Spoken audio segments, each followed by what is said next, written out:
ஓம் சாய்ராம், ஜெய் சாய்ராம். என் அன்பு குழந்தையே, நம்மிடம் இருக்கும் செல்வம் எந்த செல்வமும் இறுதியில் நம்முடன் வராது, இறை என்கின்ற செல்வத்தை தவிர. இந்த உடலில் உயிர் வந்ததும் மாயையே, அந்த உடலை விட்டு உயிர் போவதும் மாயை. உடலால் ஏற்பட்ட சொந்தங்களால் புடைசூழ வாழ்வதும் மாயைதான். மனித உருவ கொண்டு பூமியில் ஜனித்த போது வெறும் கையுடன் நாம் வந்தோம். போகும்போதும் வெறும் கையுடன் தான் நாம் போவோம் என்பது வழக்கத்தில் உள்ள கூற்று. ஆனால் ஆன்மா நிரம்பி வழிய வழிய பெரும் செல்வம் ஒன்றை கொண்டுதான் செல்கின்றனர் புனித ஆத்மாக்கள். அது என்ன செல்வம்? அதுதான் ஆதியும் அந்தமும் இல்லாதது என்றும் நிலையான செல்வமாம் அந்த பேரானந்தம் என்னும் பெரும் செல்வத்தை நிச்சயம் கொண்டுதான் செல்கிறார்கள். அது நம் அப்பா என்கின்ற புண்ணிய ஆத்மாவிற்கு மட்டுமே உள்ள பேரானந்த பந்தம். அது புறக்கண்களுக்கு புலப்படாதது. யாரெல்லாம் அப்பாவின் பெருங்கருணையை உணர பெற்றிருக்கிறீர்களோ, யாரெல்லாம் வாழும் காலத்தில் உயிரென நினைத்து வாழ்கின்றீர்களோ, யாரெல்லாம் ஒவ்வொரு செயலிலும் அப்பாவின் முழுமையை உணர முற்பட்டு சித்தமெல்லாம் அவரே என்று வாழ்கிறீர்களோ, இவர்கள் யாவரும் நிச்சயம் இந்த உலக பணியை முடித்து போகும்போது வெறும் கையுடன் போவதில்லை என்பது நிதர்சனமான உண்மை. மனித உடல் கொடுக்கப்பட்டதின் நோக்கம் அந்த இறைவனை நினைத்து உணர்ந்து இறைவனோடு ஒன்றாக கலக்கவே என்று ஒவ்வொரு ஆன்மாவிற்கும் இறைவன் தக்க தருணத்தில் உணர்த்துவார்.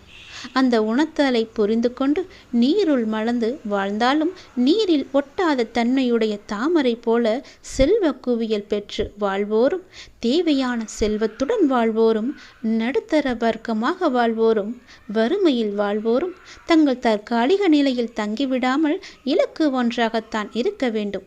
அதில் அப்பாவின் பாதத்தில் மட்டுமே இருக்க வேண்டும். தங்களுக்குள் அப்பாவை தேடிக்கொண்டிருக்கும் அத்துணை ஆத்மாக்களுக்கும் இது கண்டிப்பாகவே விளங்கும்.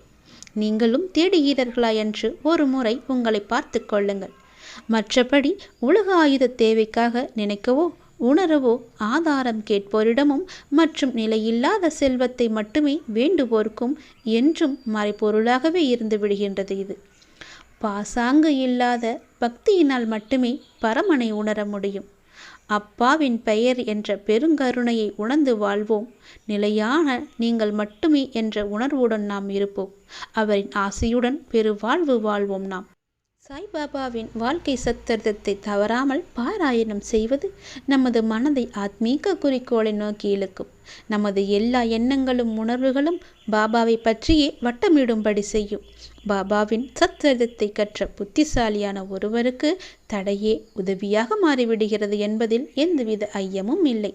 ஆனால் அந்த சத்சரிதத்தை படிக்கும்போது முழுமையான பக்தியுடன் முழுமையான நம்பிக்கையுடன் நாம் படிக்க வேண்டும். அப்போதுதான் அதற்கான முழு பலனும் நம்மை வந்து அடையும். ஏதேனும் ஒரு சிறு குறை நடந்தாலோ அல்லது ஏதேனும் தவறுகள் செய்திருந்தாலோ அதற்கான பலன் நம்மை வந்து அடையாது. அப்பா எல்லாவற்றையும் மன்னித்து அருள்பவர்தான். ஆனால் படிக்கும்போது முழுமையான கவனத்துடன் படியுங்கள். அது உனக்காக எழுதப்பட்டது என்று அறிந்து புரிந்து படியுங்கள். நிச்சயம் நல்லது நடக்கும்.